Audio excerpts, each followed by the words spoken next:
Looks like they have finally decided it should be U-Thermal versus Owl. Okay, now both of these two I've had the pleasure of casting quite a few times in the individual league of the DSCL during the online stages, and Owl is someone who, in all honesty, Owl stood out for me as a player who I thought was doing really well, really solid plays. So I'm going to be interested to see what he's going to throw out, what he's going to be able to do. But U-Thermal as well. Interesting really thing, we started off this team matchup as a mirror matchup. Yes, we had a ZVZ, and now we are going to continue into a TVT. So it kind of starts to look like at least one of the team captains insists on making it mirror matchups. Maybe they have players, either KnightS Gaming or LowLandLions, they have players that are really good at their mirrors, and they're doing it on purpose, but you know, because they know. But then, is there anyone who wakes up and thinks, you know what, I'd really like to play a ZVZ today? I know, like I know. But I don't think anyone's ever had that thought. Like, a certain player never clicks on like the ladder button, and it's just like, damn, I hope this is another ZVZ. Nothing would make me happier right now. But you know, but this is a competition. They do want to win. If they do have players that are exceptionally good at mirrors, why not send them out? It's a viable strategy. So. It's like, so U-Thermal versus Owl is going to be coming up. This is game 2 of KnightS Gaming versus LowLandLions. Team League Finals, and you are watching DSCL live from World Center in The Hague. It's pretty good. Now, I think it's got to that part where the audience is kind of buzzing a little bit. Yeah. We've had game 1. Let's do the tried and tested cheer ratio of how we think things are going to go. Okay, so if you are cheering and you think that KnightS Gaming is going to be able to take this, give him a cheer right now. KnightS Gaming.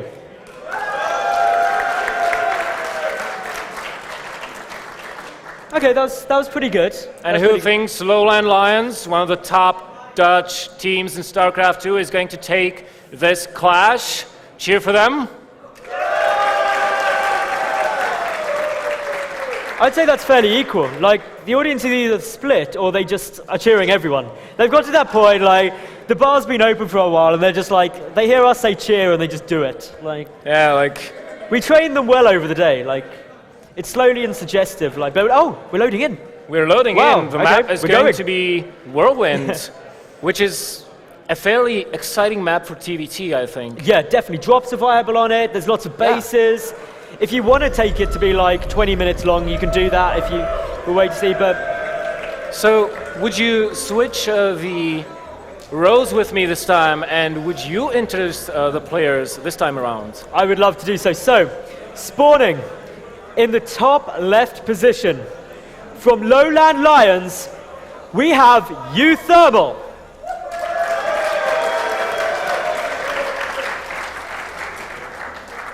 And his opponent down in the bottom left. The blue Terran player from KnightS Gaming, it's Owl.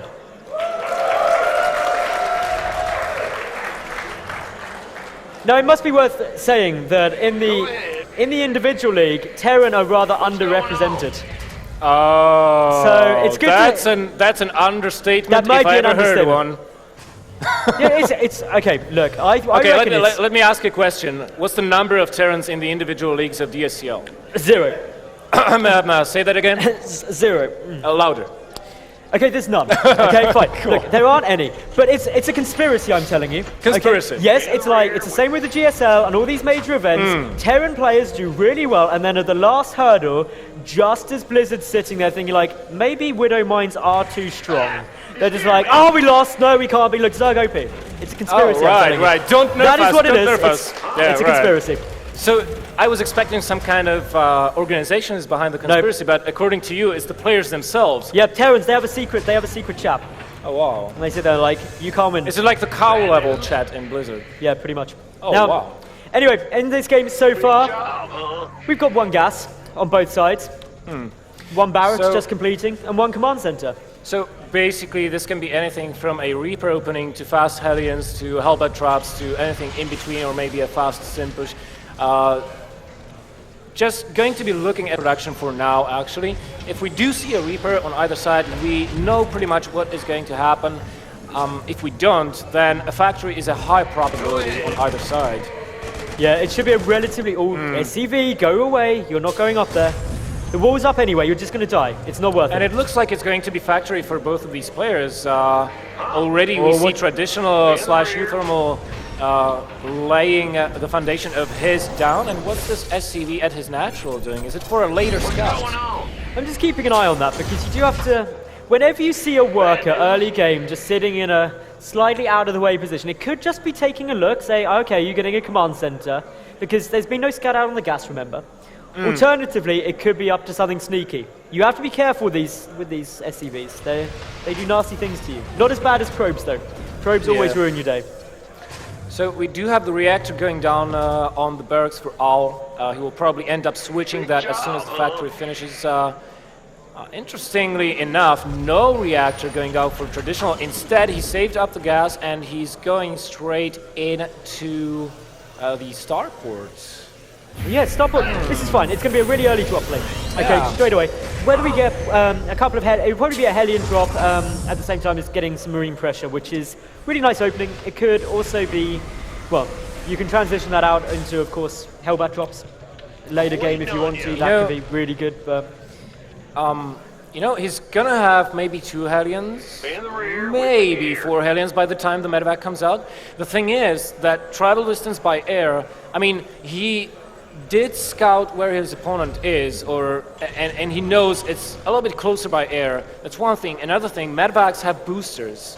Yep. And if the Hellions travel by ground... Don't remind me medevacs have boosters. Oh, come on, they do have. It's a fact. It's a fact. It's not a fiction. It's not a mystery. It's a fact. So, you know, if he boosts the medevac, he's going to get into his opponent's middle line way quicker than Owl is going to be able to via ground. And we have a wall off at the ramp, so...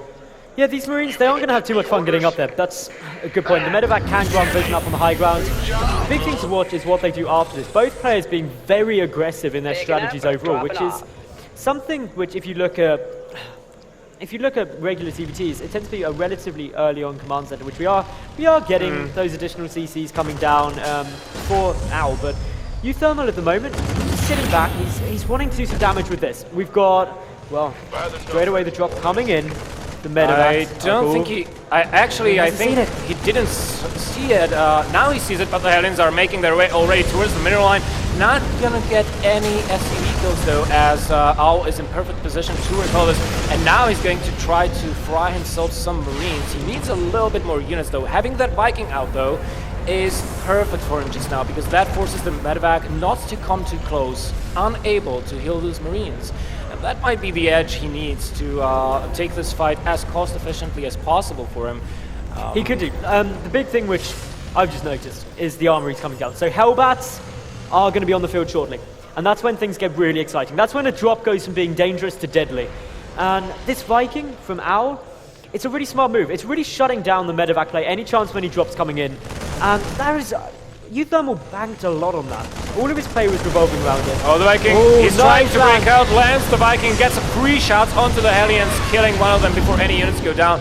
And Traditional has to retreat from that location. So nice breakout there by Owl, allowing him to take that natural expansion. If we look back to the territory of Uthermal, he has not even floated his command center to the natural, so he basically only lost a couple of units from this, but no advantage to him. This is a smart move here. Engineering blade block going down, always frustrating, but Uthermal coming in. Oh no, he's not going to be able to get that drop off. This drop denial from Owl is spectacular. He's doing such a good job of it. Look at this, even preemptively pulling SCVs, immediately rallying them back to the minerals. Such crisp play here by Owl. So, yet again, medevac has been denied. Oh, wow. This poor like, orbital command, it's going to come in and be like, oh. I'm not going to be landing that anytime soon. Oh, what the hell? And the other thing as well is there aren't really many units. The units have all got to come down there. You're right. The SCVs have come down like, what? You had one job, orbital command. What are you doing? What is he going to kill it with? Okay, he's bringing down the Marines and the SCVs. I actually wouldn't be surprised if the SCVs attack the engineering base. So, meanwhile... Owl is bringing his Hellions back across the map. Hellions are going to run in. You've got to be paying attention here. There's only one Marine in that bunker, but he did not notice or did not have a way to tell, so he pulls back for now. Is he going to actually see this Viking heading that way? Oh, almost.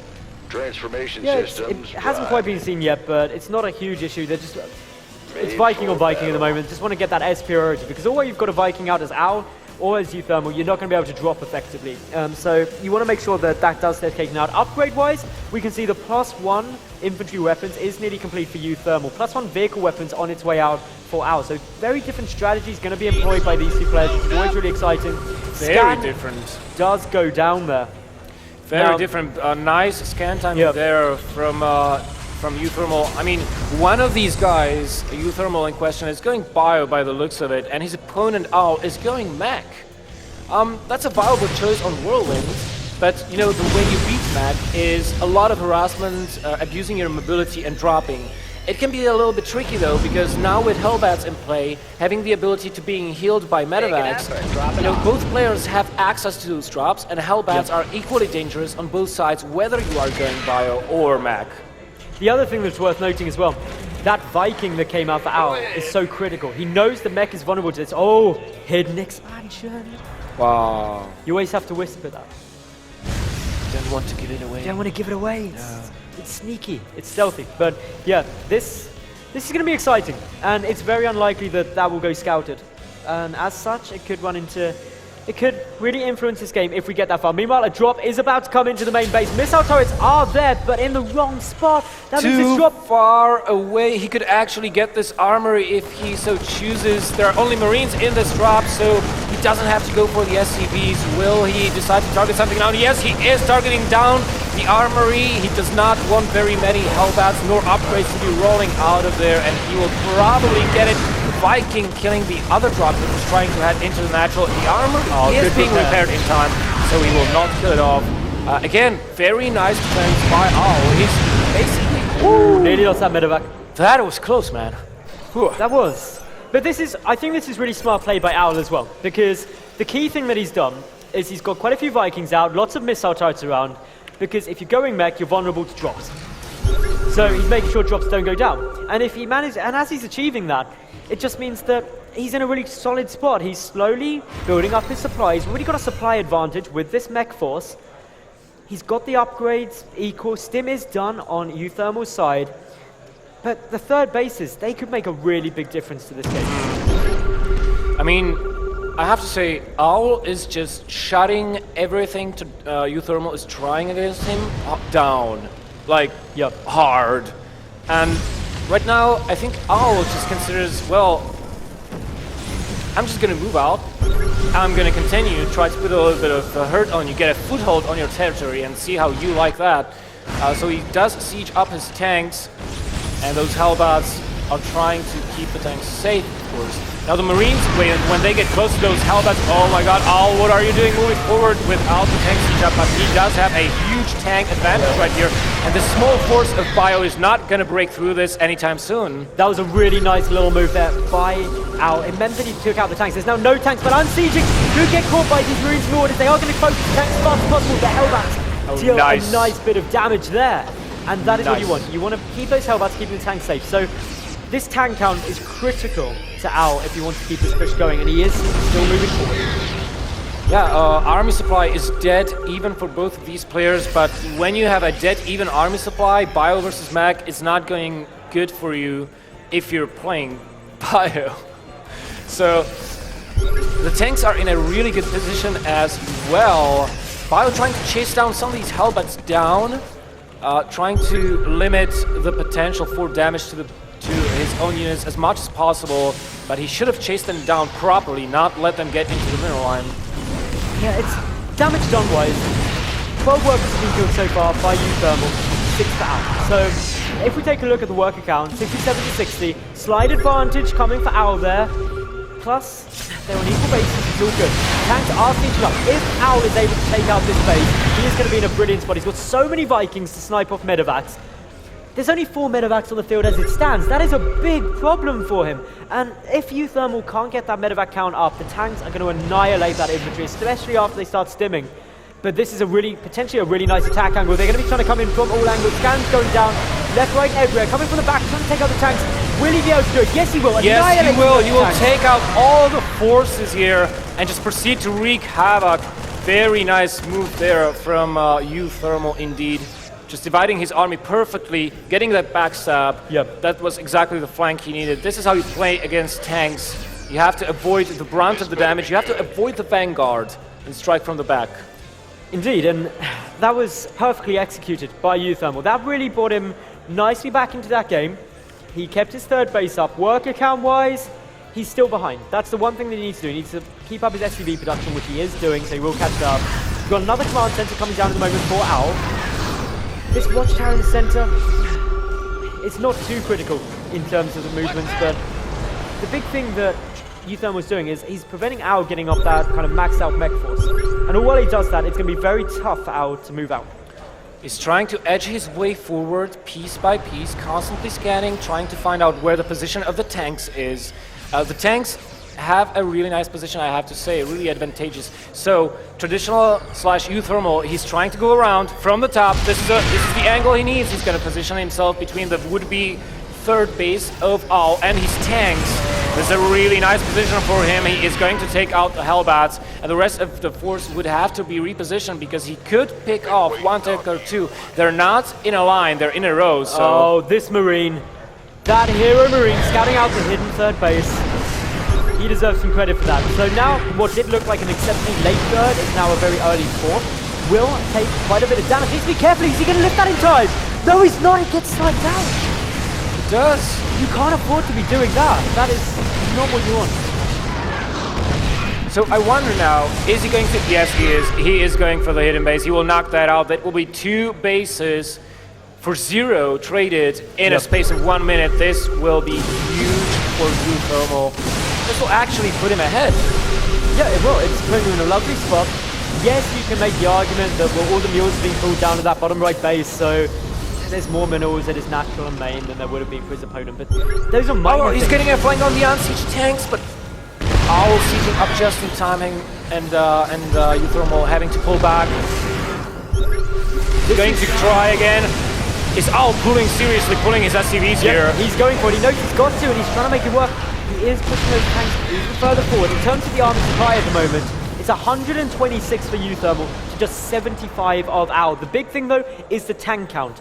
8-2. If those tanks feel Owl can get in a good position, he can do nicely. Here we go, got an engagement. The tanks aren't sieged up. Nice little bit of stutter step. The medevac count really low, though. There's only really 2 medevacs on the field. I was just about to say that army is... And there's... Look at this army. 0 medevacs with them, and they're all in the red. I mean, one shot from these tanks. Thermal has to be so careful right now. Is he actually producing more medevacs? Yes, he is double producing them. Look how careful he's being with those units. He doesn't want to lose them. Pulling back every time the army gets too close or he is under the threat of being shelled by those siege tanks. This is what would happen to the entirety of this army if he would not have been so careful. The other thing is there's 2 splinter groups from Thermal's army. One at the bottom right, one at what was Owl's third base. That's a big problem for him because he's not got all of his forces together. With that slow medevac count, he really needs everything. Here comes the push coming forward. The tanks do siege up, get some great shots up, destroying nearly everything. And the Hellbats is going straight up towards those tanks. Good lift, dropping on top of the siege tanks if possible, but they unsiege too quickly. This is Owl slowly edging forward. Finally, Thermal sees that he's got 2 switch groups of army, but can they get there in time? I think Owl will break that natural ramp. In the meantime, Thermal is trying to prevent any reinforcements coming in. Those tanks are on move command. GG, well played by Owl!